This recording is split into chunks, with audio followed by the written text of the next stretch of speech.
नमस्कार शेतकरी मित्रांनो, स्वागत आहे तुमचं पुन्हा एकदा आपल्या कृषी मित्र रोशन या यूट्यूब चॅनलवरती। शेतकरी मित्रांनो, सांगायचं म्हणजे आपल्या कपाशी पीक असेल किंवा इतर कोणतेही पीक असेल, अचानक आपलं झाड सुकून जाते, उबळून जाते, तर त्याच्या पाठीमागचं कारण काय आहे ते आपण अगोदर जाणून घेऊया।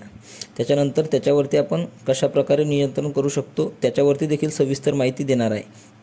माझी एक विनंती आहे की हा व्हिडिओ तुम्ही पूर्ण पाहावा, जेणेकरून तुम्हाला आपलं हे झाड असं कशामुळे होते आणि त्याच्यावरती आपण काय काय उपाययोजना करणं गरजेचे आहे, जेणेकरून आपलं नुकसान होणार नाही। तर मित्रांनो, आता आपण आपल्या व्हिडिओला सुरुवात करूया। शेतकरी मित्रांनो, हे जे अशा प्रकारचं झाड सुकून जाते, उबळून जाते, याच्या पाठीमागचं कारण म्हणजे फ्युझेरियम नावाची बुरशी। आपल्याला आपल्या जमिनीमध्ये वर्षानुवर्ष कायमची आपल्याला ते पाहायला मिळते। परंतु होतं काय, ज्यावेळेस खूप जास्त प्रमाणात पाऊस पडतो किंवा सतत 10 ते 15 दिवस पाऊस चालू राहतो, त्यावेळेस पिकाला काय होते, कोलार रॉड म्हणजेच जमिनीची आतली जी मूळ आहे ते मूळ आणि खोड याच्यामध्ये तिथे फ्युझेरियम नावाची बुरशी तयार होते। खूप जास्त प्रमाणात त्या बुरशीची तिथे वाढ पाहायला मिळते आणि आपलं पूर्ण खोड ते डॅमेज करते।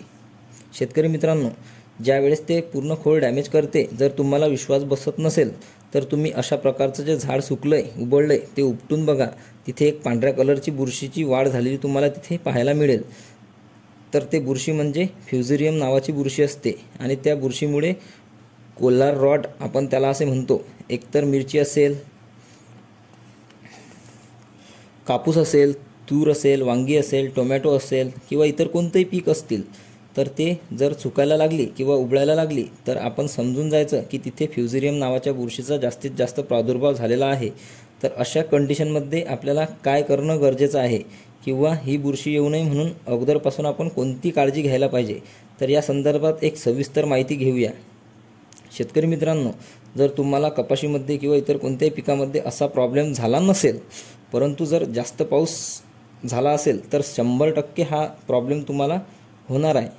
तो तुमच्या कपाशी पिकाला किंवा इतर कोणत्याही पिकाला तो होऊ शकतो, म्हणून तुम्ही हा व्हिडिओ शेवटपर्यंत पहा। शेतकरी मित्रांनो, आपण जर विचार केला फ्युझेरियम नावाची बुरशी मारण्यासाठी आपल्याला कोणते तिथे व्यवस्थापन करणे गरजेचे आहे। मित्रांनो, एक गोष्ट लक्षात ठेवा, जर तुम्ही फवारणीद्वारे कोणतीही बुरशीनाशक इथे जर वापरत असाल तर तुम्हाला कोणत्याच बुरशीनाशकाचा रिझल्ट इथे पाहायला मिळणार नाही।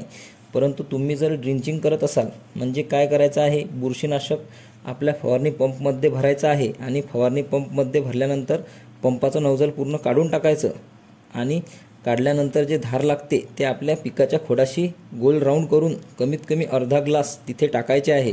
किंवा ठिबक असेल तर ठिबकच्या नळ्यांमधून देखील तुम्ही ते सोडू शकता।